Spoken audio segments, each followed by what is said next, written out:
Dieu est esprit, il faut que ceux qui l'adorent en esprit et en vérité. Ce n'est pas moi qui l'ai dit, c'est la Bible qui l'ai dit. Nous sommes dans Jean chapitre 4, le verset 24, mesdames et messieurs. Alors, si tu es un adorateur, tu dois savoir que tu dois le faire en esprit et en vérité. Il y a tant de questions autour de l'adoration, il y a tant de questions autour d'un adorateur. Il y a tellement de questions aujourd'hui. Alors moi, je vous dis, soyez calmes, soyez patients, parce qu'il y a des hommes de Dieu, des serviteurs de Dieu que l'Éternel s'est choisi lui-même aujourd'hui dans ce nouveau numéro d'État Grandeur pour nous parler, pour répondre à nos petites questions, pour nous exhorter, mais aussi pour nous apporter un plus, surtout nourrir nos âmes, parce que nous avons besoin de toujours bien manger afin de bien accroître. Au nom de la grande équipe d'État Grandeur, nous vous disons shalom, shalom, shalom, shalom. Un shalom particulier à toutes les personnes qui nous regardent via les réseaux sociaux. Vous êtes bel et bien sur notre page Ta Grandeur sur Facebook.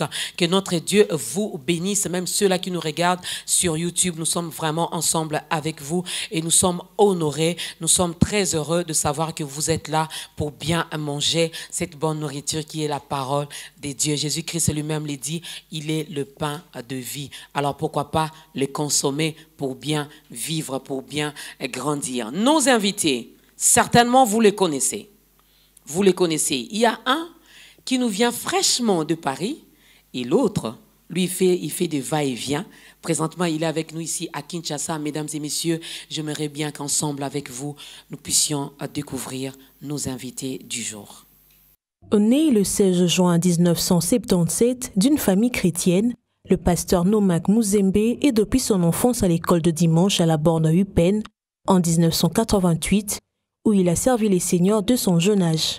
Il a été choriste à l'Union musicale de la Borne entre 1994 et 1996 et a intégré la jeunesse de la Borne en 2002, où il sera aussi pianiste à la jeunesse musicale. Il sera dès 2003 aux côtés du pasteur Roland Dallot à l'école du samedi, avec tant d'autres jusqu'en janvier 2008, où il sera invité, lui et son épouse, par le pasteur Roland Dallot, à le rejoindre dans l'œuvre qu'il s'apprêtait à bâtir, le centre missionnaire Philadelphie.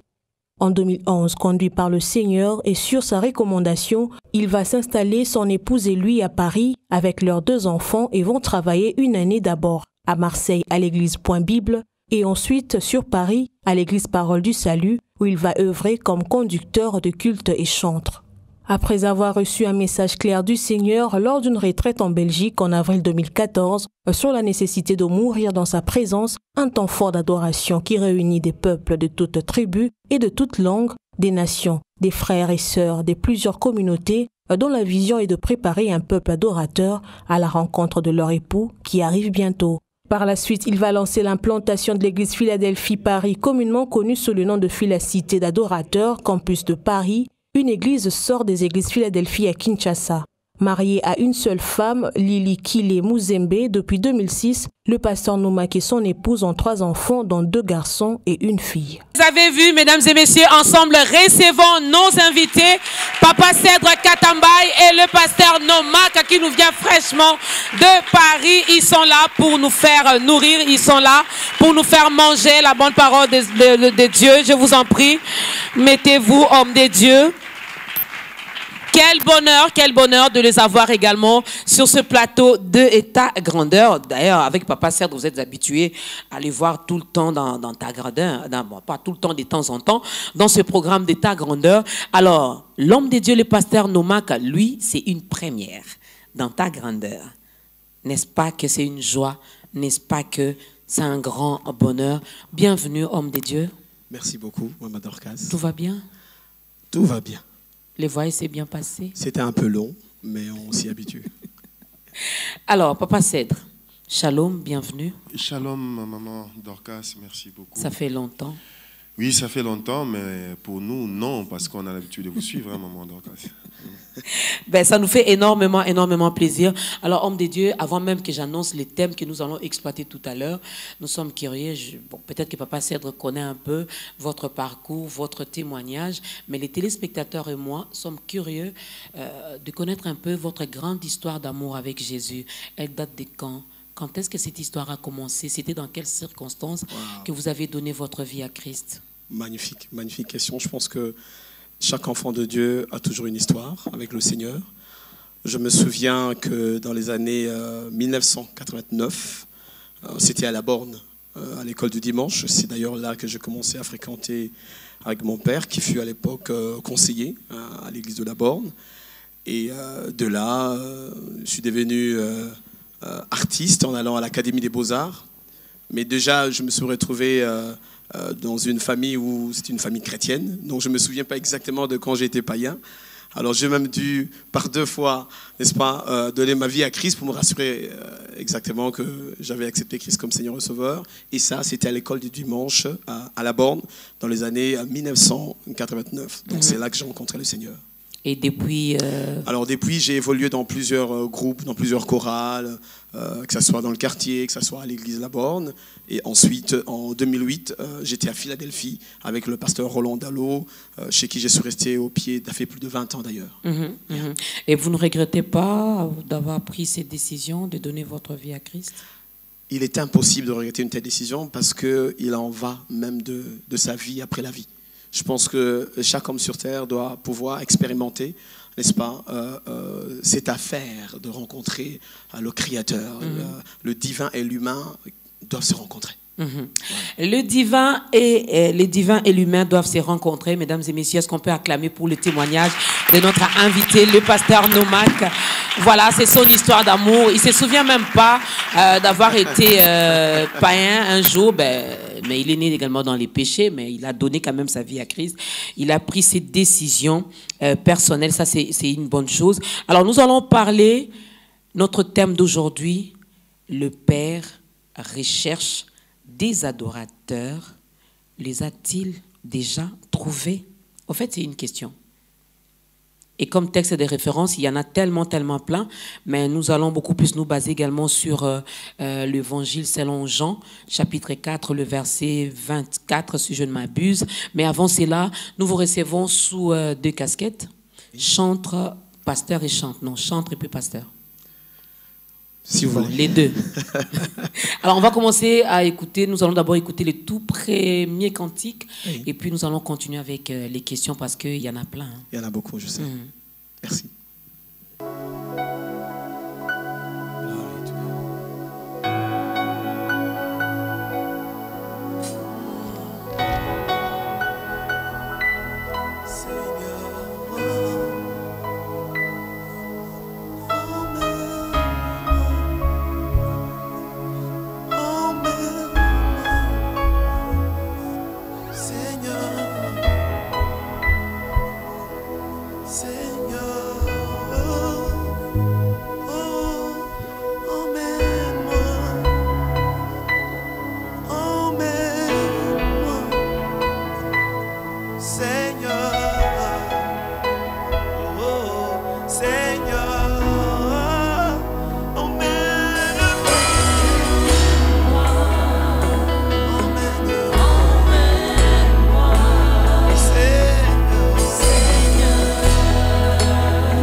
Sur tes pas pour voir voir ton regard qui rassure mes pas à chaque pas.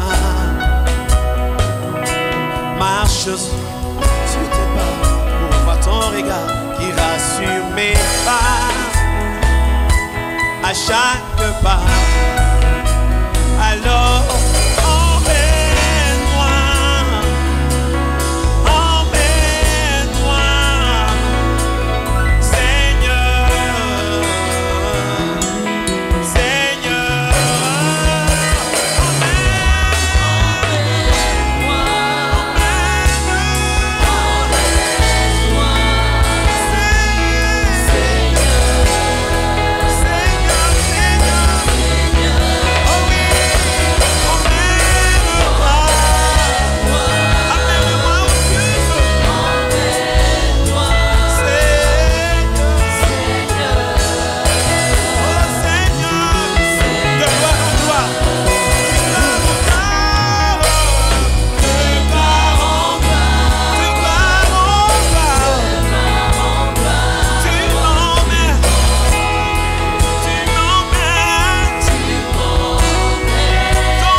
Emmène-nous, Seigneur, emmène-nous, Seigneur.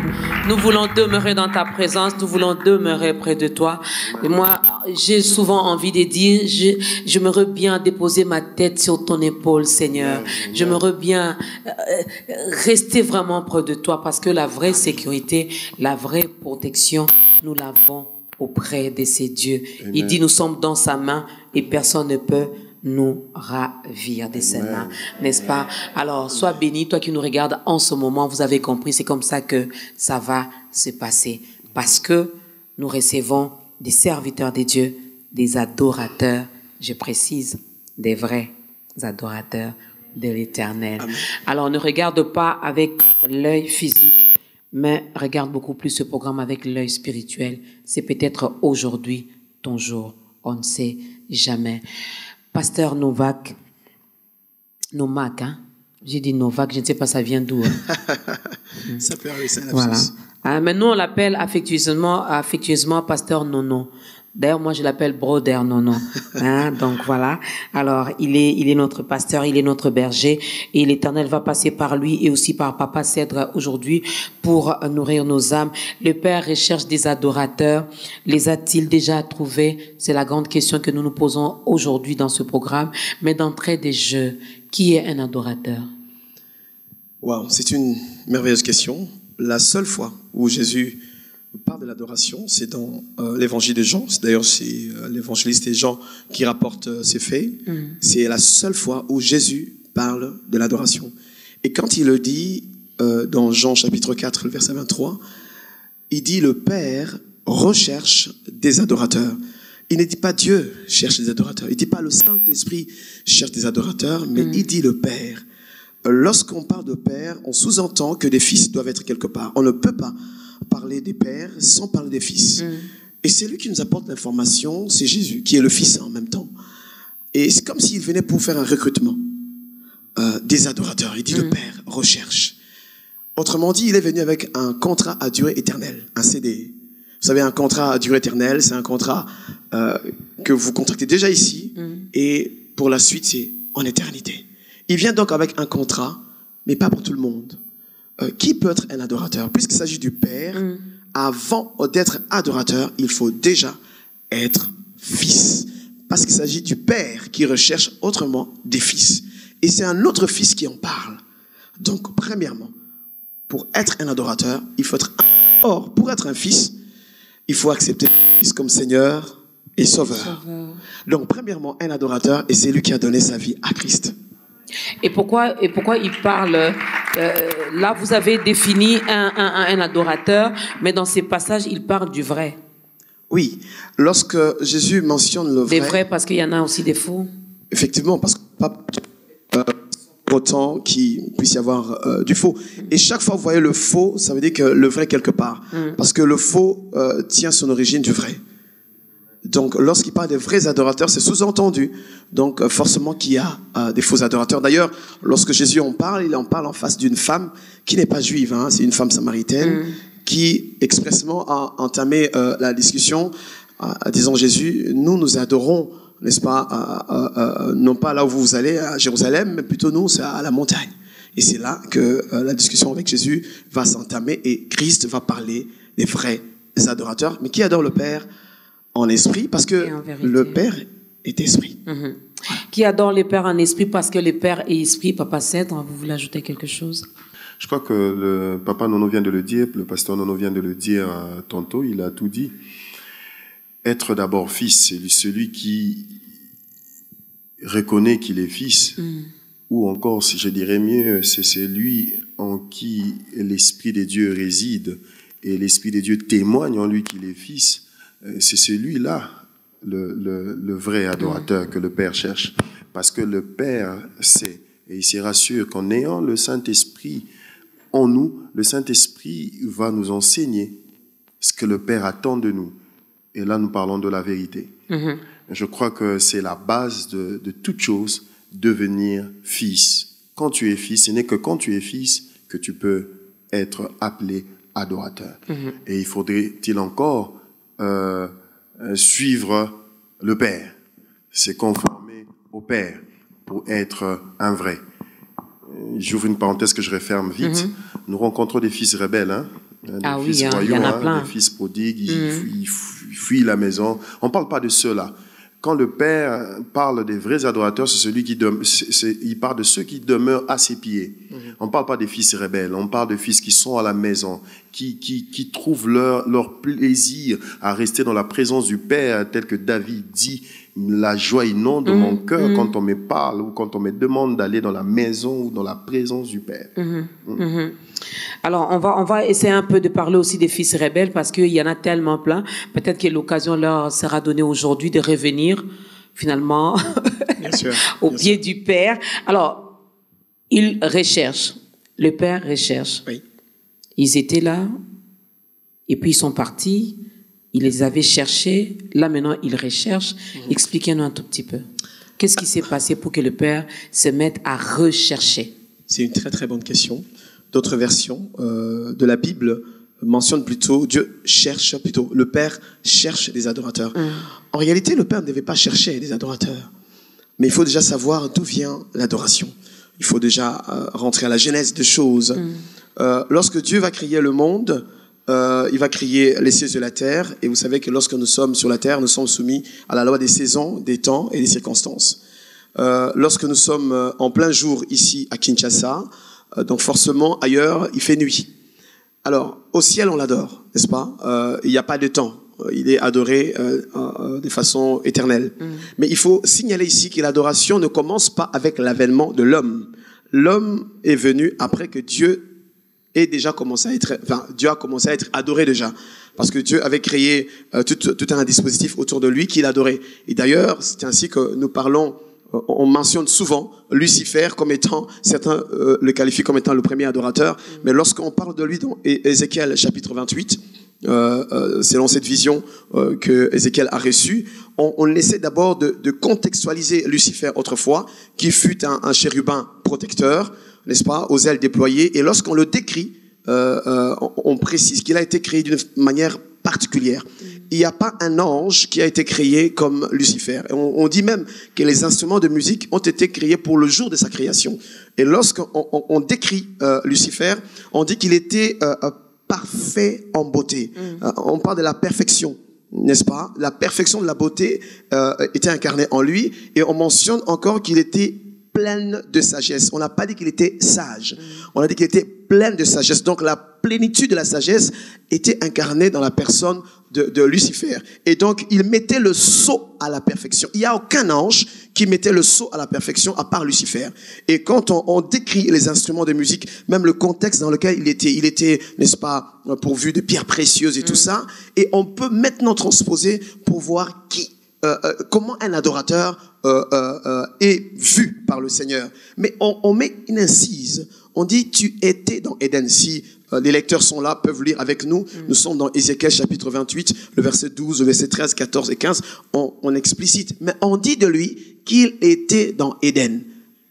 Le même Éden dans lequel Dieu a placé Adam. Et ça sera peut-être prochainement, on en parlera. Mais on comprend qu'il a été chassé de là. Et lorsque nous avons mentionné Matthieu chapitre 4, on se rend compte aussi que le diable cherche des adorateurs.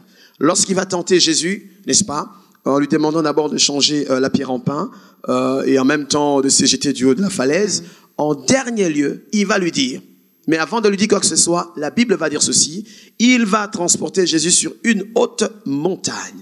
Pourquoi? Pour voir les royaumes au pluriel. Et ensuite, il va lui proposer de se prosterner et de l'adorer. Par la suite, il va le lui donner. Mais il y a quelque chose de merveilleux que Satan nous montre là. C'est qu'il commence d'abord par amener Jésus dans les hauteurs pour voir. Il s'est dit, pour que Jésus puisse accepter de m'adorer et de se prosterner, il faut qu'il voie. Autrement dit, tu ne peux pas voir si tu ne montes pas. Il n'y a que ceux qui montent qui peuvent voir. Et si tu peux voir, tu peux posséder. Et ça, c'est que Satan est en train de nous dire. Il n'y a que ceux qui montent qui peuvent voir. Et nous voyons cela dans Jean. Jésus dit à Jean, monte ici afin que je te fasse voir ce qui va arriver. Mais écoute la suite. Lorsque Jésus va voir, alors il va se rassurer qu'après que Jésus ait vu, maintenant je peux lui poser la question s'il peut m'adorer et se prosterner. Autrement dit, lorsqu'il dit, si tu te prosternes et m'adores, je te donnerai, il est en train de nous dire que des fois, nous n'obtenons pas de choses parce que nous ne nous prosternons pas et nous n'adorons pas. Or, ceux qui se prosternent et adorent finissent par obtenir quelque chose. Et donc, par là, c'est pas qu'ils obtiennent n'importe quoi. Satan lui propose les royaumes, les territoires. Or, tout ce que tu demandes se retrouve dans les territoires. Si tu peux posséder les territoires, tu peux même posséder tout ce qui est dans les territoires. Donc, les adorateurs, des fois, obtiennent des choses que tu ne peux pas obtenir en prière. Des fois, il faut seulement adorer Dieu et tu obtiens les choses. Des fois, il faut seulement adorer Dieu. L'homme de Dieu précise ici, parce que quelqu'un dirait, il a entendu Lucifer, Satan, et puis, mais je vais me prosterner et puis il me donnera le royaume. Non. Mais il y a quelque chose d'intéressant. Les territoires. Là, ça veut dire que chacun qui a obtenu quelque chose s'est prosterné quelque part. Ouais. Maintenant, il reste à savoir, tu t'es prosterné où? Devant qui? Pour obtenir ce que tu as. Mais ici, on veut bien parler de notre Dieu, le créateur de toutes choses. Alors, il est esprit. Il est esprit. Dieu, on ne le voit pas. Et il faut que ceux qui l'adorent en esprit. Et la Bible ajoute en esprit et en vérité. Ok. Expliquez-nous un peu. Je ne dirais pas que c'est très simple. Il parle de l'esprit et de la vérité. Or, Jésus-Christ dit déjà, je suis le chemin, la vérité et la vie. La vérité, c'est Christ. On ne dit pas les adorateurs qui vont l'adorer en esprit et en réalité. Non, en vérité. Or, nous savons que Christ est la vérité. Donc, il est impossible d'adorer le Père sans passer par le Fils. Ça, c'est de 1. Il dit en esprit, parce que Dieu est esprit. Autrement dit, tu ne peux pas l'adorer en pensant qu'en jouant du piano, c'est là que Dieu entend. Dieu n'a rien à voir avec le piano. L'esprit n'a rien à voir avec le matériel.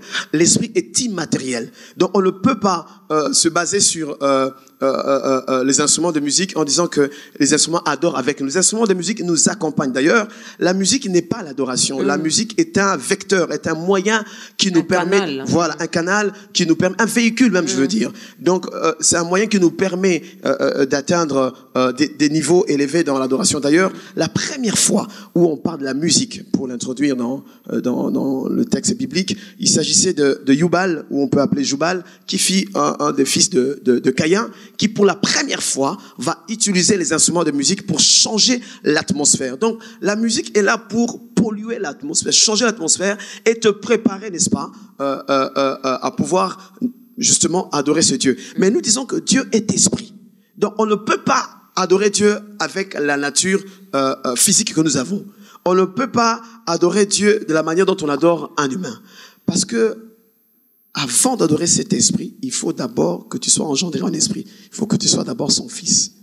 Quand tu es le fils de Dieu, alors tu es qualifié pour l'adorer en esprit. Mais j'irai plus loin, parce que nous parlons beaucoup trop de fils. Mais des vrais adorateurs ne s'arrêtent pas à devenir des fils.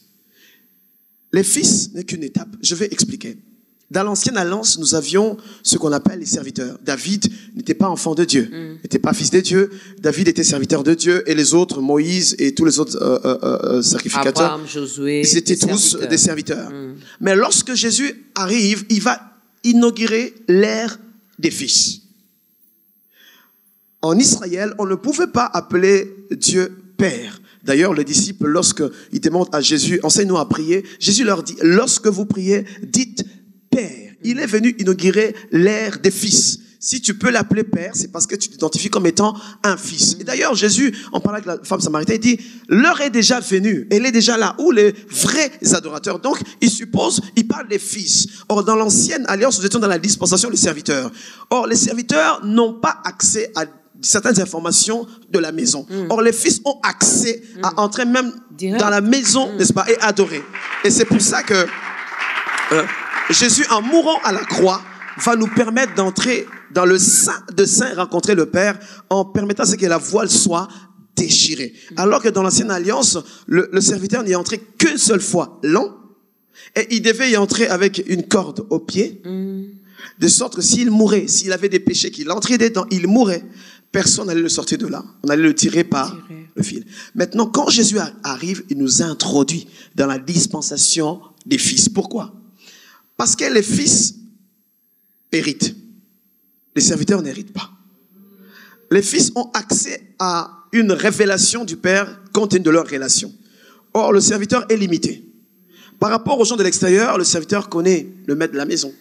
Mais le fils a des informations que le serviteur n'a pas.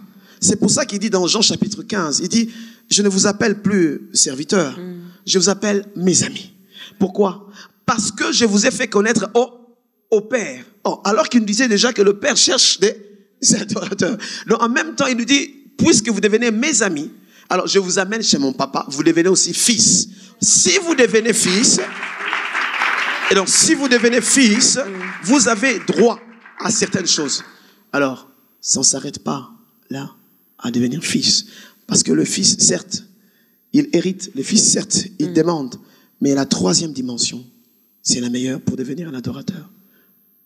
Fils, d'accord, mais il faut passer à la dimension de l'épouse.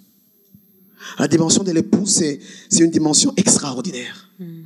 Parce que quand Christ reviendra, il ne viendra pas prendre les fils. Il viendra prendre son épouse.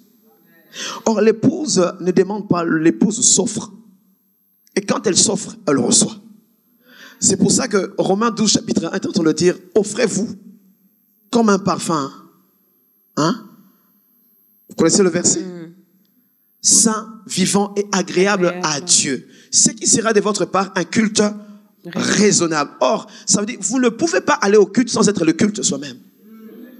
Tu ne peux pas aller au culte sans que toi-même tu sois le culte. C'est pour ça que David est en train de dire, lorsque j'irai dans l'assemblée des saints, là, je publierai tes hauts faits. Pendant que je suis encore à la maison, je suis le culte, je suis en train de t'adorer ici, mais lorsque j'irai dans l'assemblée des saints, là-bas, je vais encore... Tu peux pas aller au culte sans être le culte. Mais il précise, Paul, offrez-vous comme un sacrifice vivant, saint et agréable à Dieu. Et ce qui sera de votre part un culte raisonnable. Waouh! Il faudra d'abord commencer par être fils. Mais je me dis, c'est aussi question d'avoir cette relation personnelle. Il y a des fils qui sont fils sans connaître leur père. Il y a des fils qui sont fils, Papa Cèdre l'a dit, mais des fils rebelles. Il y a des fils qui sont fils, mais qui nient leur père. Parce que ils n'ont pas telle ou telle chose, ils préfèrent présenter le papa du voisin qui est son propre père, Papa Cèdre. Ah, malheureusement. Ça, c'est ceux qui n'ont pas la révélation. Vous voyez, les hommes de ce monde prétendent que les voies des dieux traînent souvent. Hein, et pendant que ça traîne, certains vont ailleurs.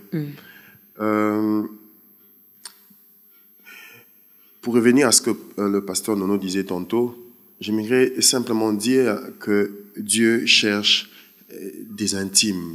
Il a commencé par parler de fils et il a dit qu'il ne suffit pas de s'arrêter au niveau des fils. Il faut monter encore et puis arriver au niveau de l'épouse. Et quand vous regardez dans ce schéma, en réalité, Dieu cherche un intime. Quelqu'un qui se rapproche de lui, quelqu'un qui demeure dans sa présence. Là, vous aviez posé la question tantôt en disant, mais pourquoi l'on dit que le Père recherche, le Père cherche? Dans le jardin d'Éden, au commencement d'ailleurs, la Bible nous précise qu'à un moment donné, là où Dieu avait l'habitude de venir et y trouver, un jour il est venu, il n'a pas trouvé, il n'a plus trouvé. Il est venu ce soir-là pour chercher, mais il n'a pas trouvé. Il n'a pas trouvé Adam dans sa présence. Un fils s'était rébellé, une fille s'était rébellée. Alors que lui, il avait prévu qu'il soit dans un lieu. Ce jour-là, il a trouvé, Adam n'était plus à son poste, Ève n'était plus à son poste. Ève ou Adam a cru, ou bien ils ont cru que je voulais le dire en lingala, qui est un Zambé ou Melaka. Vous voyez, ils ont convoité chez les voisins. Vous avez dit un élément qui est choquant, mais pourtant c'est vrai. Il y a certains fils qui préfèrent ne pas présenter leur père comme leur père. Ils ont honte. Pourquoi? Parce que maintenant là, papa est sur la croix. Papa est pendant ces moments de faiblesse. Vous voyez, à la croix, Jésus a les mains cloué, il ne sait pas agir, entre guillemets. Pierre a du mal à dire c'est mon maître. Tout le monde est prêt à le renier. Alors c'est ce qui se passe souvent avec certains aujourd'hui. Quand la promesse ou les promesses de Dieu traînent un peu, tardent un peu, ils ont du mal à s'identifier à ce Père-là. Ils ont du mal à s'identifier à ce Jésus qui est à la croix. J'aimerais dire à quelqu'un, s'il te plaît, ne quitte pas ton poste. Amen. Ne quitte pas à ton poste, ne quitte pas ton poste. Mais j'aimerais bien dire aussi à quelqu'un, sois conscient. Si tu avais quitté ton poste, reviens vite. Reviens. Amen. Reviens, car le Père a besoin de toi. Alors, adorer, je vais donner une définition simple, une définition vraiment courante que tout le monde a maîtrisée. Exact. C'est dire à Dieu ce qu'il est. Il est notre Père. Mais je dois réaliser cela. Je dois vivre cela. Avec l'exemple que vous avez donné de Lucifer, je me rends compte que Dieu l'avait mis tellement dans des très bonnes conditions finalement pour rester un adorateur. Exact. Chose difficile de nos jours. J'ai faim. Comment je vais l'adorer? Je n'ai pas ceci, je n'ai pas cela. Comment lui dire qu'il est un père pour moi? Quand je sais, vous êtes des parents, jamais vous quitterez vos maisons sans pour autant vous rassurer que Cèdre Junior, Nono Junior, aura quand même son pain. C'est une très bonne question. Il y aura quand même un endroit finalement pour poser sa tête la nuit pour se reposer. Exact. Il pourra regarder son dessin animé dans le calme, dans la quiétude. Alors, moi, je manque tout ça. Vous me dites aujourd'hui dans ta grandeur qu'il est mon père, que je suis sa fille, que je suis son fils, et je manque tout ça. Et vous me demandez de l'adorer. Je vais répondre. C'est pas contradictoire, ça? Non, je pense qu'il va falloir beaucoup enseigner le peuple de Dieu sur l'adoration. Le thème, c'est le Père cherche des adorateurs. Et nous avons rajouté une incise, les a-t-il déjà trouvés? Autrement dit, quand Jésus va revenir, il viendra les prendre. Alors, je vais répondre à votre question. On n'adore pas pour avoir. On s'offre. J'ai dit ici tout à l'heure qu'un adorateur n'offre pas, il s'offre. C'est pour ça que Paul tantôt le dit dans Romains chapitre 1, offrez vos corps. C'est lorsqu'on s'offre qu'on reçoit. C'est pour ça que je dis que lorsqu'on reste dans la dispensation des fils, on ne ferait que demander pour avoir. Le fils ne fait que demander, Mais lorsque je dis que nous devons passer à la dimension de l'épouse, c'est parce que Jésus s'adresse à une épouse déjà dans Jean chapitre 4, verset 24. Il parle à une femme qui a 5 maris et dont le 6e n'est même pas son mari. Et la femme espère que Jésus peut être le 7e époux. Et j'aimerais te dire, rencontre le 7e époux, c'est Christ. Mais on va y arriver.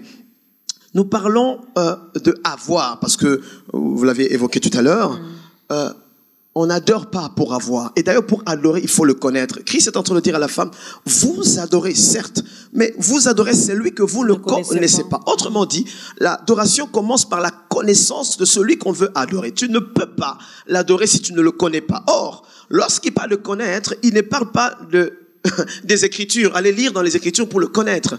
Il parle ou il fait allusion à la relation qui existe entre un homme et une femme. Il fait allusion à ce qui s'est passé dans Genèse. Adam connut Ève. Autrement dit, comme Papa Seth le disait, il parle d'intimité. Donc, tu ne peux pas adorer celui avec qui vous n'avez pas une vie d'intimité. Or, l'intimité ne se passe pas en public. L'intimité se passe en secret. Il dit même, lorsque tu veux que ton père puisse te répondre, va dans le lieu secret. Là, il va te répondre. Et donc, pour être intime et pour répondre à cette question, Jésus dit, vous devez le connaître. Et ça nous ramène à une vie d'intimité avec le Seigneur. Quand tu es dans une vie d'intimité avec une personne, je prends une femme, un homme, je donne un exemple banal. J'imagine la femme, l'épouse qui se réveille le matin et voit son époux. Il va lui dire, waouh, chérie, qu'est-ce que tu es beau. Tu sais que ce soir, cette nuit, tu as ronflé et j'ai aimé ça. C'est une belle musique. Pendant que la femme décrit ces choses, le mari dit, ah bon, c'est très bien.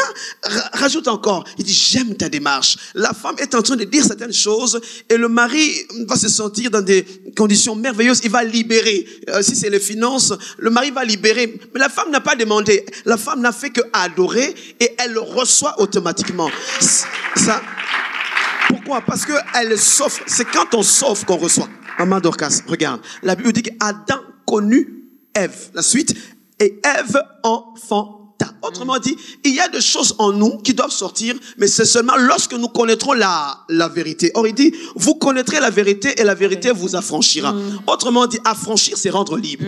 Or, quand une femme met au monde, on dit, elle passe par la délivrance. Ça veut dire qu'il y a des choses qui sont mises en toi, qui ne peuvent sortir que lorsque tu seras en intimité avec cet homme-là.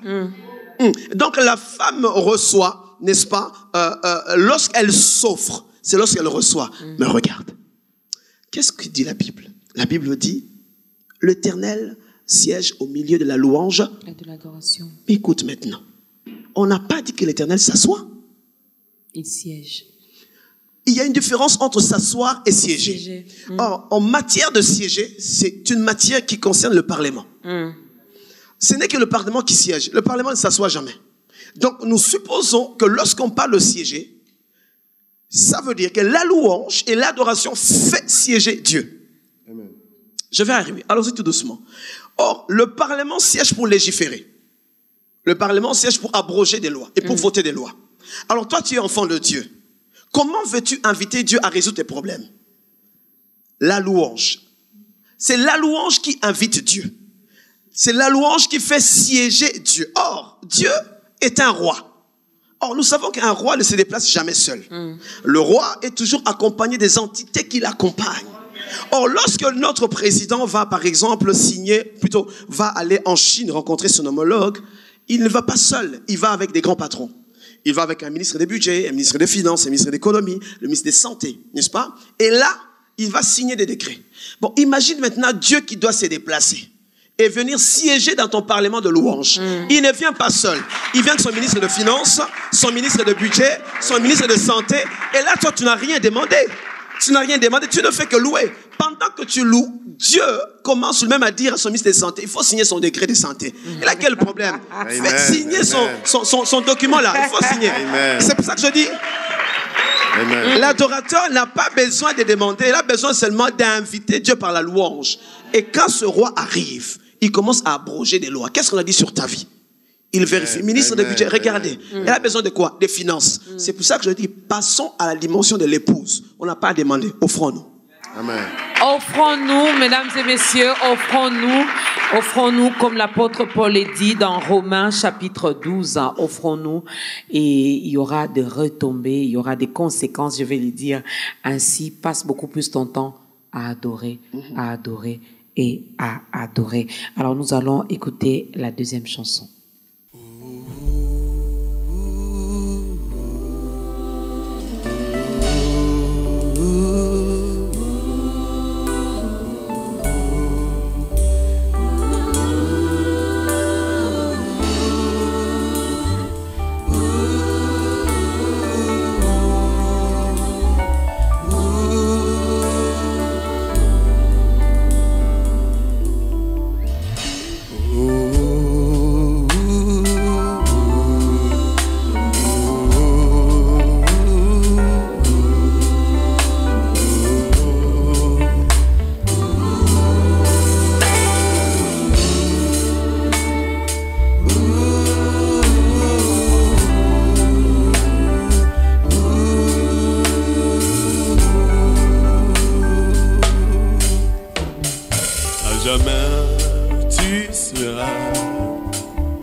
De mourir à la croix pour moi.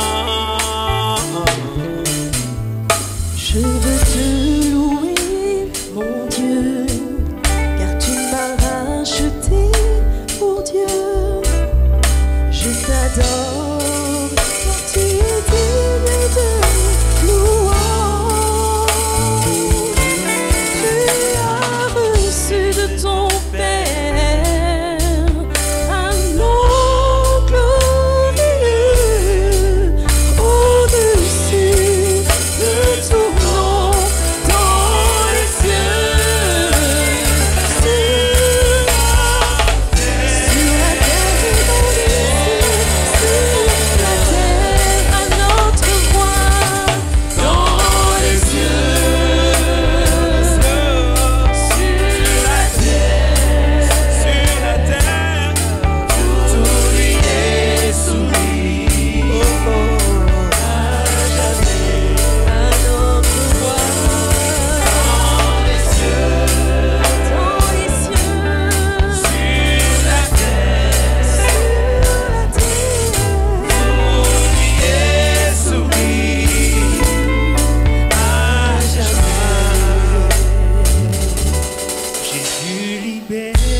reçu le nom qui est au-dessus de tout nom.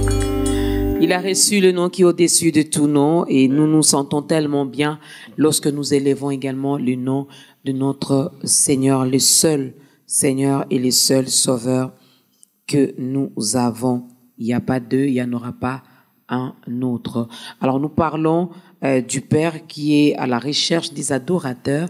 On se pose la question de savoir s'il les a-t-il déjà trouvés.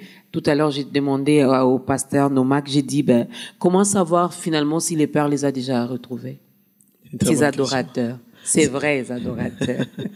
Nous avons, dès le départ, dit que pour être un adorateur, il faut déjà avoir donné sa vie à Jésus, l'avoir accepté comme Seigneur et Sauveur. Pour accepter Christ comme Seigneur et Sauveur, je crois que c'est la première démarche à avoir. Et lorsque vous lisez ce texte, on ne parle pas des instrumentistes. On ne dit pas que le Père recherche des instrumentistes. On ne dit pas que le Père cherche des clavéristes ou des guitaristes. Non, il est en train de chercher ceux qui vont devenir des guitares, ceux qui vont devenir eux-mêmes des pianos, ceux qui vont eux-mêmes être des instruments de musique, n'est-ce pas? Et ce sont ceux-là que le Père recherche. Imagine que tu deviens le piano de Dieu. Imagine que tu es la guitare de Dieu. Donc c'est extraordinaire. Mais il y a quelque chose que nous avons oublié, c'est que lorsque Paul en parle dans l'épître aux Romains, il dit « offrez vos corps comme un sacrifice ». Donc l'adoration passe par la notion du sacrifice. D'ailleurs, Jésus en parle à la femme samaritaine en disant que vous adorez ce que vous ne connaissez pas, mais nous, il parle de nous en tant que les Juifs. Nous les Juifs, nous savons qui est-ce que nous adorons. Autrement dit, nous devons rentrer dans la culture juive, voir comment est-ce qu'on adorait. Alors, lorsqu'on rentre dans la culture juive, nous voyons que il y a un patriarche qui a commencé aussi à parler de l'adoration, c'était Abraham. Abraham, le Seigneur va le rencontrer, va lui dire, écoute, offre-moi ton fils, ton unique, celui que tu aimes, Isaac. Pourquoi Isaac? Parce que Isaac représentait Abraham lui-même. Donc tu ne peux pas adorer Dieu si toi-même tu ne t'offres pas comme le premier sacrifice. Il va dire à Abraham, offre-moi ton fils, ton unique. Et j'ai une chose, peut-être on peut ouvrir une parenthèse là-dessus. Abraham, lorsqu'il entend ce message, lorsqu'il reçoit ce message, l'une des choses qu'Abraham ne fait pas, c'est qu'il ne réveille pas Sarah. Sarah était la mère d'Isaac. Vous imaginez si Abraham avait dit à Sarah, écoute, Dieu m'a demandé d'aller offrir. Nous parlons là de l'offrande parce que on ne peut pas adorer sans s'offrir. C'est pour ça que je commence par là pour expliquer. Et donc, Abraham, l'adorateur, ne va pas réveiller Sarah. Il va prendre son fils, il va prendre du bois et les serviteurs, il va partir. Et il va partir où? L'Éternel lui a dit, va là où je t'indiquerai. Il commence par obéir.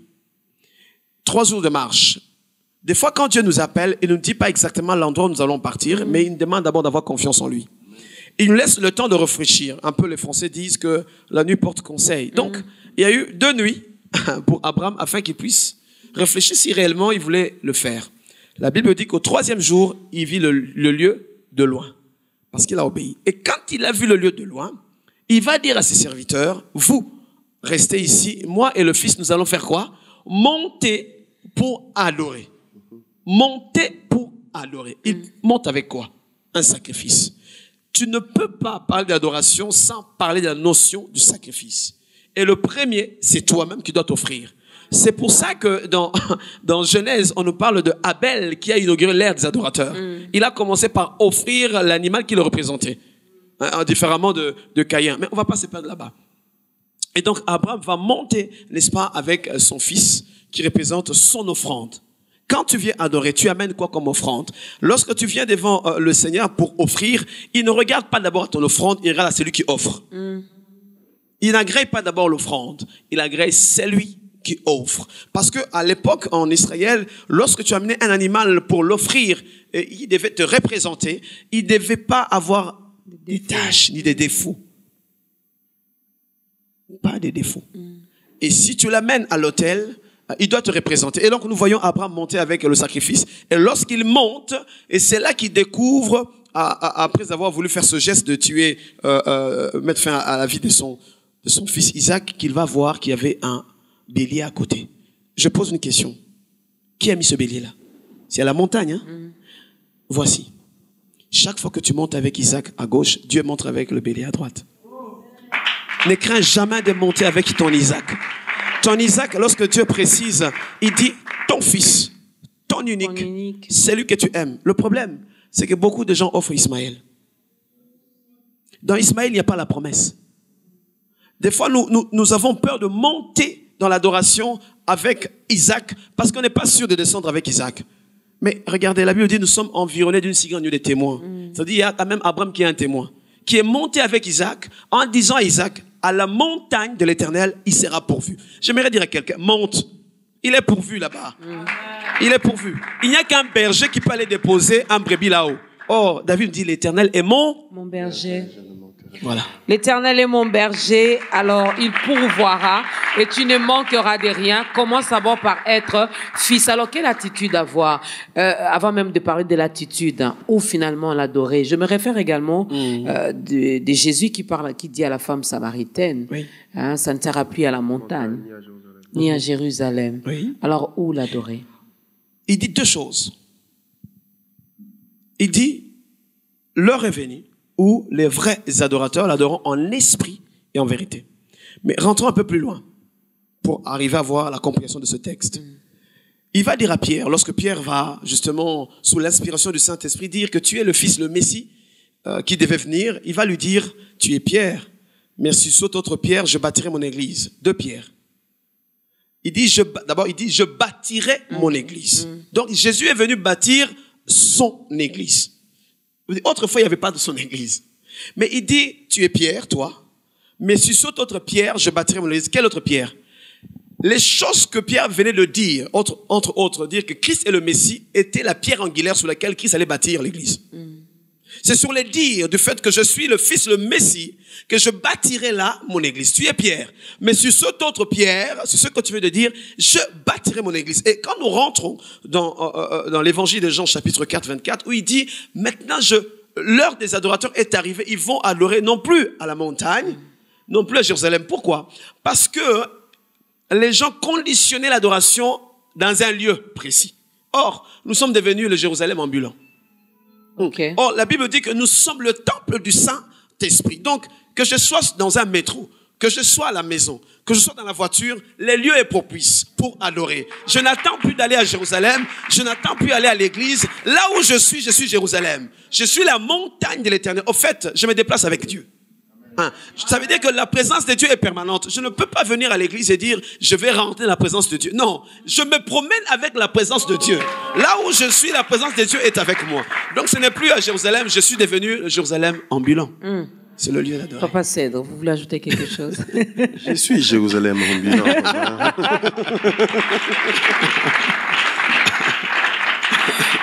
Non, c'est... je prie que quelqu'un qui nous suit en ce moment puisse réaliser ce que l'on dit. Vous voyez, quand tu es porteur de la présence de Dieu, en réalité, on est en train de te dire, rien ne peut te bloquer, rien ne peut te retenir, rien ni personne, tu vois.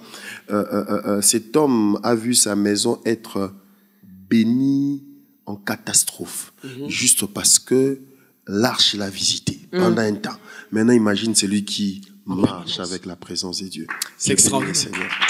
Mais pour rajouter, si vous le permettez, il parle de la présence de Dieu. Ça veut dire que Dieu qui vit dans l'éternité et qui n'est pas soumis aux lois de la saison, de la sémaille, lorsque vous êtes dans la présence de Dieu, vous êtes dans le domaine de l'éternité. Ça veut dire ceci. Lorsqu'on rentre dans Nombre, je crois Nombre 17, où on nous parle de Aaron, qu'il y a une contestation entre Aaron et quelques fils, n'est-ce pas? Et Dieu va dire à Moïse, prenez les verges des 12 fils et mettez dans ma présence. Lorsqu'on parle de verges, on parle des bâtons secs, des bâtons de berger qui n'ont pas de racines, n'est-ce pas? On va les réintroduire dans la présence de Dieu. Des bâtons secs qui n'ont pas de racines. Le jour suivant, on va trouver que le bâton de Aaron va bourgeonner. Première chose, bourgeonner. Deuxièmement, porter des feuilles, des fleurs et des fruits, mais pas seulement des fruits mûrs. Dites-moi un peu, comment expliquer un bâton sec en une nuit dans la présence de Dieu va porter des fruits? J'aimerais dire à quelqu'un, quand tu vas dans la présence de Dieu, il y a une accélération de choses. Pourquoi? Parce que là, les temps et les saisons s'enfuient. Nous sommes dans le domaine de l'éternité. Ce que tu n'as pas eu en 2 ans, en 3 ans, en 5 ans, dans la présence des hommes, quand tu vas dans la présence de Dieu, tu as une accélération de choses. Amen. Parce que le temps et les saisons s'enfuient. N'est-ce pas que la Bible dit qu'il est le maître des temps et des circonstances? Wow. Alors, lui ne dépend pas du temps, mais le temps dépend de lui. Exact. Amen, amen. Alors, quelle attitude avoir? C'est vrai, il est en moi. Quand je dors, il est en moi. Quand je me réveille, il est en moi. Quand je travaille, il est en moi. Maintenant que nous faisons ta grandeur, il est en moi. Mais quelle attitude doit avoir un vrai? J'insiste sur le vrai adorateur. Alors, le vrai adorateur doit être un intime de Dieu. Il n'est pas pressé de quitter la présence de Dieu. En d'autres termes, un vrai adorateur, c'est une épouse. Je parle d'épouse parce que je parle de celle qui s'offre. Jésus l'a clairement aussi bien précisé. Vous adorez, mais vous ne le connaissez pas. Si vous ne le connaissez pas, comment vous allez l'adorer? Comment allez-vous être des adorateurs? Connaître veut dire avoir du temps avec le Seigneur. Comment veux-tu connaître quelqu'un avec qui vous ne passez pas du temps? Je t'explique. Tu dis que tu pries, tu aimes le Seigneur, tu vas à l'église. Or, nous parlons d'une vie d'intimité qui ne se vit pas que le dimanche. Donc, de lundi jusqu'à dimanche, vous devez avoir une vie d'intimité, vous habitez avec la personne. Alors, nous avons beaucoup de gens qui disent que j'aime le Seigneur, je l'adore, mais le lundi, il t'attend, tu n'es pas là. Le mardi, il espère qu'après le boulot, vous allez passer du temps ensemble avec le Seigneur. Ton intime, tu n'es pas là.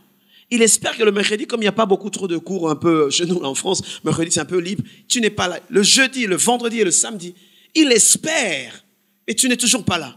Et puis te voilà le dimanche, bien habillé, super bien propre, et tu vas lever les mains. Jésus, je t'aime. Il va te demander, tu parles de qui? De moi? J'étais attendu le lundi, tu n'étais pas là. En plus, c'était en privé. Comment tu vas venir en public me dire que tu m'adores ici en public, alors qu'en secret, moi et toi, tu m'adresses même pas la parole? Comment veux-tu devenir, Que Dieu te bénisse, mon frère. Comment veux-tu devenir un adorateur de dimanche? L'adoration se vit dans une vie d'intimité. Le lundi, le mardi, le mercredi, le jeudi, le vendredi. Manqués, il peut y avoir. Oui, je peux comprendre qu'il puisse y avoir des rendez-vous manqués, mais tu as 24 heures.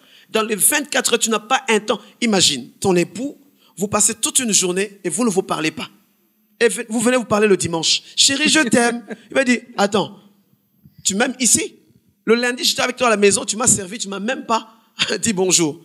Comment peux-tu dire à cet homme, ce Jésus, que tu l'aimes, que tu veux devenir adorateur, mais tu viens l'adorer uniquement le dimanche? Tu es un faux adorateur. Maman Dorcas, je suis en train de... Elle dit, je sens la présence de Dieu. Je sens vraiment la présence de Dieu. Au-delà de fils rebelles, je crois qu'il y a des couples divorcés. Vous voyez, il y a des fils rebelles, ce sont des enfants qui ont fui la présence de Dieu. Tu vois. Il y a un phénomène que l'on vit aujourd'hui, il y a des couples que l'on croit être couples. On croit qu'ils sont toujours couples, mais qu'ils ne sont plus couples, ça fait des années. Ils sortent ensemble devant les gens en public, ils se tiennent la main. Mais dès qu'ils quittent les yeux du public, ils se lâchent les mains. Ça, c'est vrai. Chacun. Alors pour nous, les publics, nous croyons, nous pensons qu'ils sont toujours mariés. Alors les divorcés dont je parle, ce ne sont pas les divorcés selon les hommes de ce monde, non. Je parle des divorcés dans la présence de Dieu. Exact. Alors c'est que le pasteur Nono disait tantôt, en réalité, il parle des divorcés. Parce qu'on ne peut pas expliquer comment dans un couple, tu ne parles pas à ton mari, tu ne parles pas à ta femme, pendant toute une semaine, pendant tout un mois, et puis tu viens lui dire un bonjour, je t'aime. Qu'est-ce que je t'aime? Ça n'a pas de sens, ça n'a pas de fondement. En réalité, vous êtes déjà divorcé, papa. Vous êtes déjà divorcé, maman. Mais ça craint quand même, papa Cèdre, pasteur Nomak, ça craint. Donc pour dire, des fois on arrive même dans l'assemblée, on voit la personne à genoux en train même de pleurer. C'est pour ça que, excusez-moi, je sens la présence de Dieu. Que Dieu soit loué. Il est là. Oui, effectivement, il est là, que Dieu soit loué. C'est pour ça que la Bible précise en disant, il cherche des vrais adorateurs, pas des hypocrites. Pas ceux qui font semblant. Quand tu viens lever tes mains à l'église, tu les lèves pour nous ou bien pour Dieu? Or, la Bible dit que vous, les hommes, Dieu parle à Samuel, vous, les hommes, vous regardez à ce qui frappe l'œil, mais moi, je regarde le cœur. Donc, quand Dieu regarde, lui, il s'en fout de nos gestes, il regarde le cœur. Examine si ton cœur est correct devant Dieu, et puis tu vas dire toi-même à la fin si tu es réellement un vrai adorateur. Exact. J'espère que tu n'es pas divorcé avec Dieu. Et si tu étais divorcé, s'il te plaît, reviens. Oui, j'allais même poser cette question. Est-ce qu'il y a moyen, finalement, de réparer? Je quitte l'étape du fils, je deviens épouse. Mais voilà que j'ai fait semblant, finalement, de vivre avec cet homme, de faire voir aux autres que on est toujours en couple, on est toujours mariés. En réalité, ce n'est plus le cas. Est-ce qu'il y a encore moyen, finalement, de revenir? J'ai envie de chanter « C'est encore possible ». Merci, Maman Nadège. Non, je pense que pour une personne qui vit encore de l'espoir, nous sommes dans la période, nous disons dans la dispensation où il y a la grâce, le temps de la grâce, comme les gens le disent. Et puisque nous disons que Christ, quand il reviendra, j'ai dit toujours aux gens, quand il va revenir, il ne viendra pas prendre les pasteurs, il ne viendra pas prendre les apôtres, il ne viendra pas prendre les docteurs ou les évangélistes. Il vient prendre son épouse. Est-ce qu'on lit bien l'écriture? L'épouse est cette personne ou cette personne avec qui vous avez une vie d'intimité. Écoute, Jésus dit à certaines personnes qui disaient à Jésus, nous avons fait des miracles en ton nom, nous avons guéri en ton nom, nous avons même été à l'église en ton nom. Mais pourquoi est-ce que Jésus va refuser qu'il rentre dans le royaume des cieux? Il va dire, retirez-vous de moi, vous qui pratiquez l'iniquité. Il rajoute, je ne vous ai jamais connu. Autrement dit, on n'a pas une vie d'intimité ensemble. On devient épouse par amour, on devient fils par l'acceptation. Tu peux m'avoir des fils que tu as adoptés, d'accord? Mais pour devenir épouse, c'est par amour. Donc, c'est que j'aimerais dire à quelqu'un qui a son amour en coma. Tant que la personne vit, ne débranchez pas.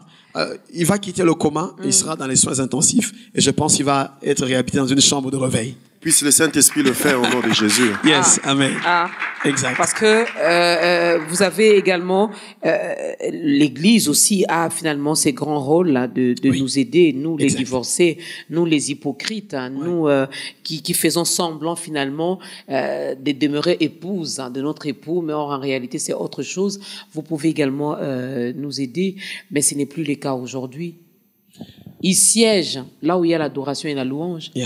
Mais vous passez beaucoup plus de votre temps à nous prêcher des choses qui finalement sont périssables, qui finalement ne nous aident même pas à rester attachés à Dieu, à cet homme, à notre mari, à notre époux. Je pense que les pasteurs, les hommes de Dieu ont une grande responsabilité. Écoutez, Jésus est l'époux, l'Église est l'épouse. Les pasteurs sont comme, que dirais-je, des oncles qui sont en train de préparer, n'est-ce pas, l'épouse à la rencontre de son époux. Quand Christ va revenir et trouve que son épouse ne l'aime plus, il va s'attaquer à qui? Au pasteur. Quand Christ va revenir, il viendra chercher son épouse, mais il avait laissé son épouse entre les mains de qui? Des hommes de Dieu. Je pense qu'il faut plutôt s'attacher aux choses qui ne sont pas périssables. Je pense qu'on devait s'attacher aux choses qui sont éternelles, car nous sommes passagers. Et je crois que l'Église a une grande responsabilité dans cette matière. L'Église a une grande responsabilité. Il représente également l'Église parce que ce sont des serviteurs de Dieu. Ils sont là également pour vous aider, vous, à revenir également sur le bon, le droit chemin, à revenir également au pied du Maître, à renouer un peu, à réchauffer, à réveiller, à ressusciter même votre intimité, votre relation avec votre époux qui est Jésus-Christ. Nous vous donnerons l'occasion, mais ça sera après cette chanson.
tomber les murs avec ton pouvoir. Tu fais tes merveilles, rien n'est impossible à celui qui croit en toi. Nous sommes reconnaissants car tu déplaces les montagnes, tu fais tomber les murs avec ton pouvoir. Tu fais tes merveilles, c'est impossible à celui qui croit en toi. Nous sommes reconnaissants car tu nous sauves.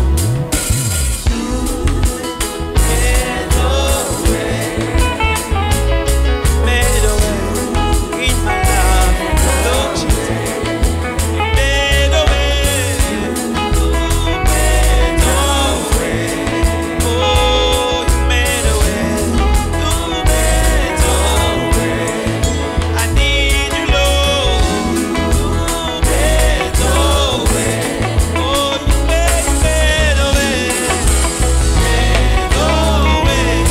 a way. Encore une fois,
Quel bonheur d'être enfant de Dieu, quel bonheur d'être enfant de Dieu.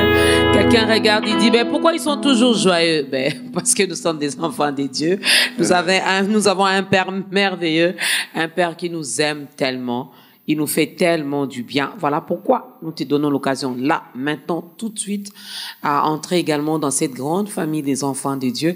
Alors, nous allons demander à l'homme de Dieu, le pasteur Nomak, de regarder la caméra qui est en face de lui et de faire l'appel au salut, vraiment brièvement. Aider cette personne, aider aussi ceux-là qui se sont rebellés finalement et les divorcer. Revenir. Vraiment. Waouh, quelle opportunité aujourd'hui pour toi de donner ta vie à Jésus. Écoute, lorsque Joël 2, 28 est en train de dire que dans les derniers jours, je répandrai mon esprit sur toute chair, il commence par les fils et les filles. Il ne commence pas par les vieillards. C'est pour montrer dans quelle dispensation nous sommes. Et lorsqu'il parle de fils et filles, il dit les fils et les filles prophétiseront. Il n'a pas dit qu'ils deviendront des prophètes, mais ils vont fonctionner dans le prophétique. Donc, nous sommes dans la dispensation des fils. Or, les fils ne sont pas autonomes. Lorsqu'on parle de fils, on voit le Père. Je sais que tu aimes les choses de Dieu et parfois tu doutes à pouvoir donner ta vie à Christ. Tu sais, tu ne perdras absolument rien. Si tu veux donner ta vie à Jésus en ce moment, si ce moment ensemble avec nous, c'est quelques mots. Et dis avec moi, Père, je reviens à toi. J'ai longtemps été seul. J'ai marché à gauche, à droite. J'ai cherché partout et je n'ai pas trouvé. Aujourd'hui, je reviens à toi. Accueille-moi comme ton fils. Je t'accepte comme Seigneur et Sauveur dans ma vie. Je crois que tu es mort à la croix pour moi. Je crois que tu es mort pour mes péchés. Et à partir de ce jour, je viens te donner ma vie. Dirige ma vie. Conduis ma vie. J'ai peut-être été le fils prodigue à un moment donné. Mais qui sait, peut-être que je serai le fils prodige demain. Seigneur Jésus, accueille-moi dans ta maison. Je sais, des fois l'ennemi ne fait que me rappeler mon passé. Il me rappelle que mon péché. Mais toi, tu ne me condamnes pas. Je suis comme cette femme qui est venue à toi, à qui tu as dit, il n'y a personne qui te condamne. Mais seulement, va et ne pêche plus. Seigneur, je viens à toi. Accueille-moi comme un fils. Et il dit, ses bras sont grands ouverts pour t'accueillir. Et à partir d'aujourd'hui, sache que tu fais partie des enfants de Dieu. Et il t'accueille à bras ouverts. Et en ce moment, il y a une grande fête dans le royaume des cieux. Parce que toi, tu as donné ta vie à Christ. Et l'ennemi est en colère, c'est sûr. Et le ciel est dans la fête. Que le Seigneur te bénisse. Il t'accueille.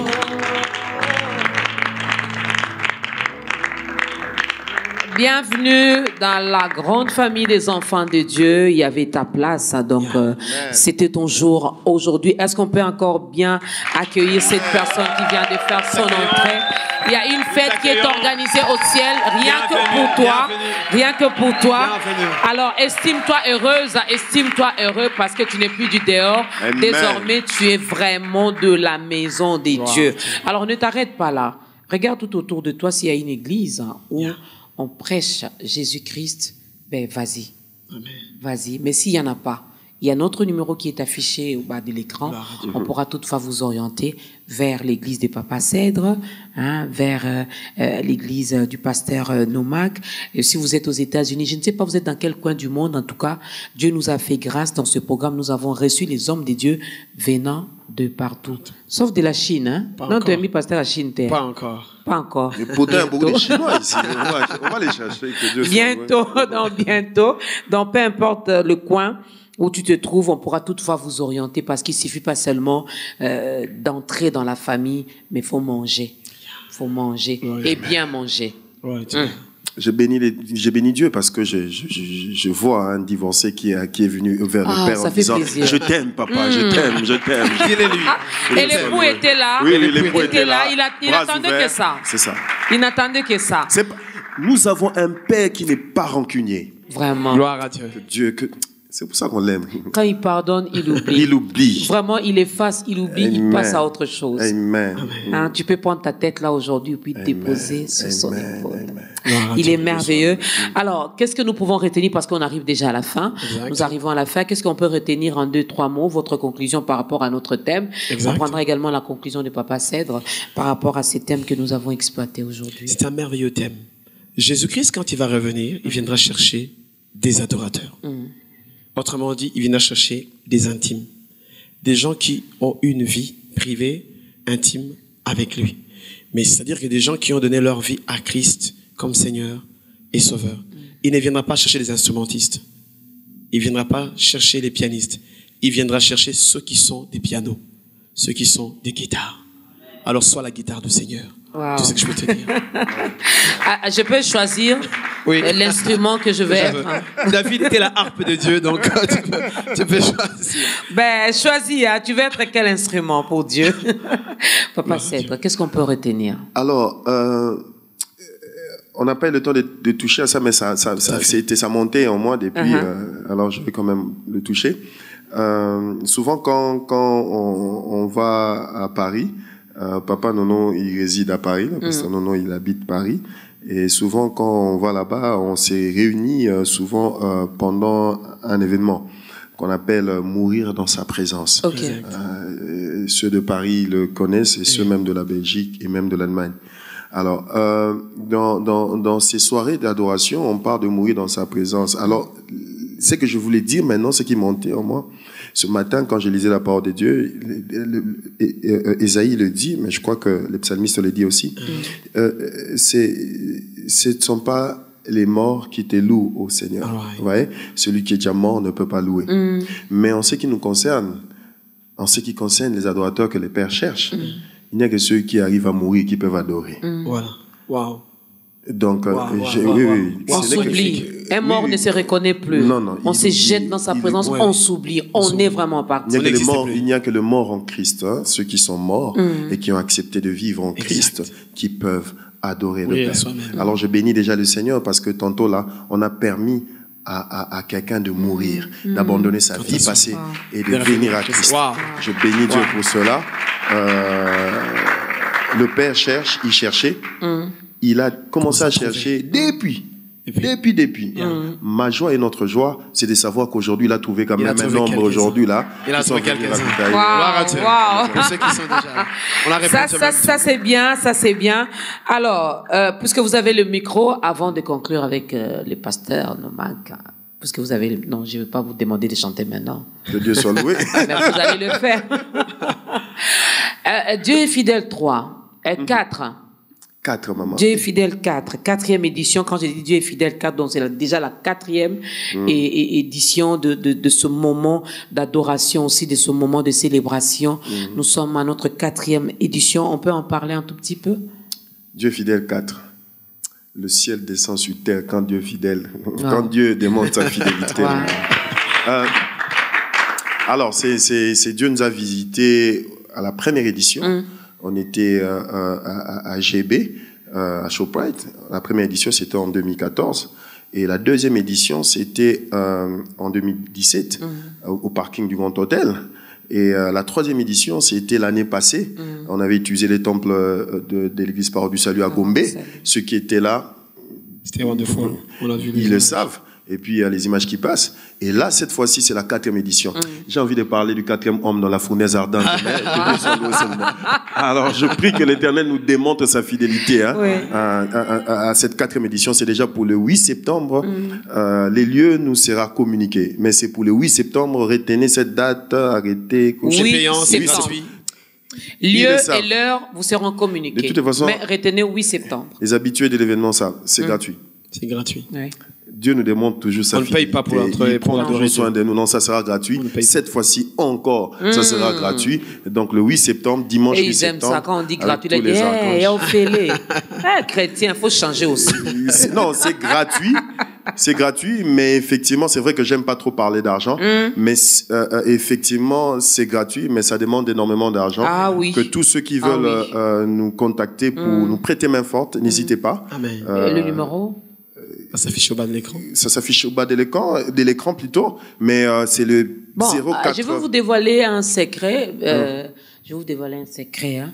En fait, ta grandeur passe aussi à la radio. Ah là, oh, que Dieu soit loué. Pour ceux qui ont des yeux pour voir mais qui ne voient pas, c'est ça? Ok, donc pour ceux qui nous suivent à la radio aussi. Donc le numéro, c'est le 081 ou encore le plus 243 81 86 46 849 plus 243 81 86 46 849. Voilà. Là, c'est moi-même qui décroche. Voilà, donc vous pouvez entrer en contact avec Papa Cèdre et les archanges que je salue également. En passant, j'ose croire qu'on aura un numéro spécial également.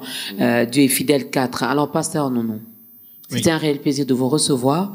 Vous êtes à Kinshasa, vous êtes passé dans ta grandeur, vous êtes allé à Kisangani, vous faites beaucoup de choses, beaucoup à Matadi. Alors, il y a un autre événement concernant mourir dans la présence de Dieu. Alors, c'est ce grand moment d'adoration, mourir dans sa présence, qui a déjà été organisé pendant cette édition. l'année prochaine, nous allons commencer à organiser une édition à Kinshasa et forcément aussi à l'intérieur du pays. Le but est vraiment de commencer à préparer cette armée des adorateurs. C'est déjà cela. Et à Paris, on se prépare. Il y a des start-up des temps d'adoration qui se mettent déjà en place.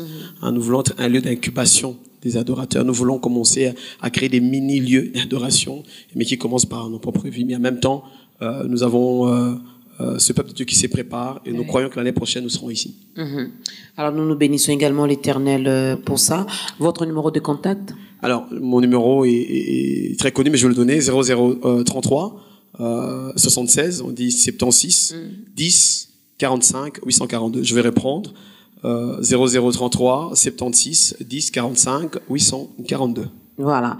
Alors, mesdames et messieurs, donc le pasteur Noma qui est encore à Kinshasa, ben, profitez-en. Si vous pouvez l'inviter aussi pour qu'il vienne prêcher, nourrir également. Encore 2 semaines. Encore 2 semaines, donc profitez-en. Alors, il y a également un concert anniversaire. Oui. Un concert anniversaire. Ils veulent également rendre grâce à Dieu parce que 30 ans, ben c'est pas peu, hein. 30 ans, c'est pas peu. 30 ans, Good News et la cellule Cataracte organise donc le 3 août prochain un concert de louange et d'adoration Good News, Union musicale La Borne et aussi Gaël Musique seront là et aussi pour rendre grâce à Dieu pour l'adorer par rapport à cet anniversaire. Alors, je ne sais pas si c'est l'anniversaire des Good News. C'est un groupe musical? Le pasteur Nono va vraiment en parler, mais j'aimerais quand même préciser une chose. Je ne réalisais pas que ça faisait 30 ans. Oui. Non, je ne réalisais pas. Parce que quand nous, on était encore vraiment, et on a été bénis par ces chansons, les chansons du genre dans les cieux, sur la terre, tout lui est soumis à jamais. Donc on parle d'eux au juste. 30 ans. 30 ans. Voilà. 30 ans. On parle des aînés d'autrefois qu'on connaissait, Sabin Moulamba, Bakulutu, Keke, Noé Ntsasi. C'était des modèles pour nous à cette époque-là. On le regardait, on les admirait, mais on bénit Dieu pour le modèle de constance. Jusqu'à aujourd'hui. Maman Keke, vous l'avez vu chanter tout à l'heure. Donc c'est elle. C'est elle. Non, c'est un modèle pour nous. Elle a la grâce d'être toujours jeune, il faut préciser.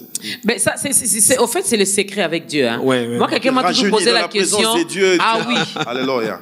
Vraiment, il rajeunit. Amen. Ça, vraiment, ce n'est pas de la blague. Elle n'a pas changé d'un iota. Pas du tout. Alors, c'est déjà pour le 3 août prochain. Donc, ça sera les lieux, bien sûr, l'église La Borne, Upen. Upen, donc vous connaissez le marché Upen. Dès que vous arrivez là, vous demandez seulement l'église La Borne. En tout cas, il est bien noté. Il doit être dans la sorcellerie. C'est tout le monde qui connaît. L'église La Borne. L'heure, c'est de 16h à 19h30. De ce côté-là, c'est vraiment des petits Français. Nous serons tous Ils sont là. ponctuels. Oui. Papa Cèdre sera là, Papa Nonon sera là. Ben, moi aussi, s'il m'invite, je serai là. Vous êtes déjà invité, j'invite. Ok, je serai là.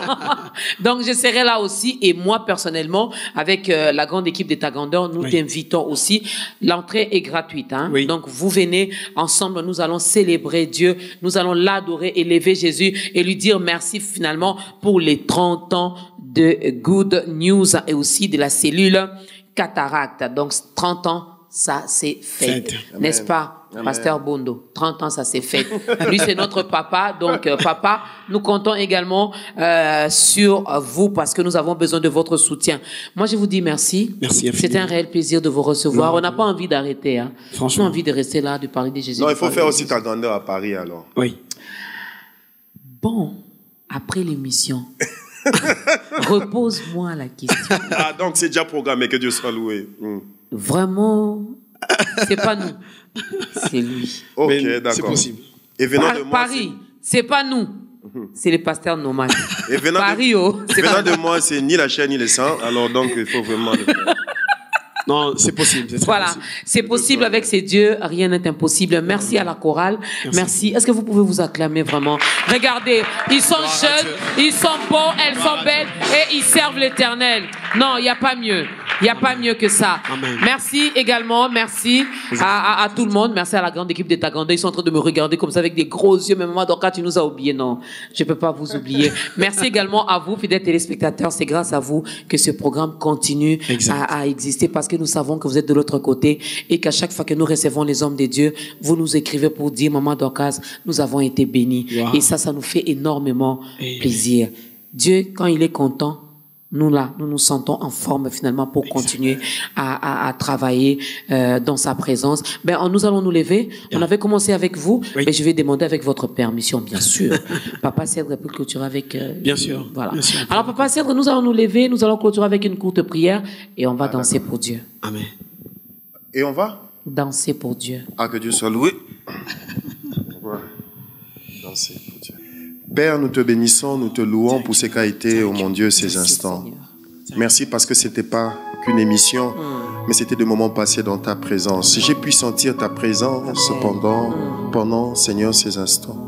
Merci pour ces âmes que tu as ramenées à toi. Merci, Seigneur, pour ce fils rebelle qui est revenu à la maison. Merci, Seigneur, pour ce frère, pour cette femme, pour cet homme divorcé, mais qui a accepté de revenir dans ta présence et de revenir ton intime.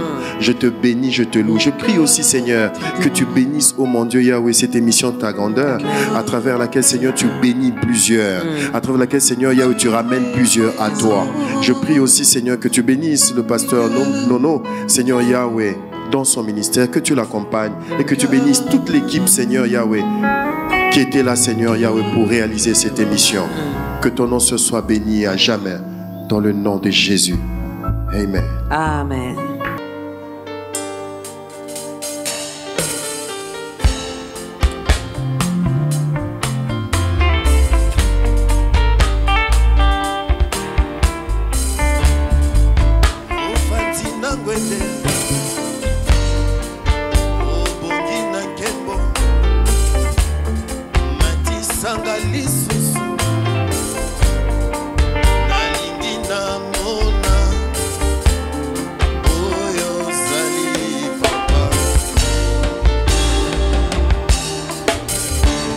L'éternel,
yeah.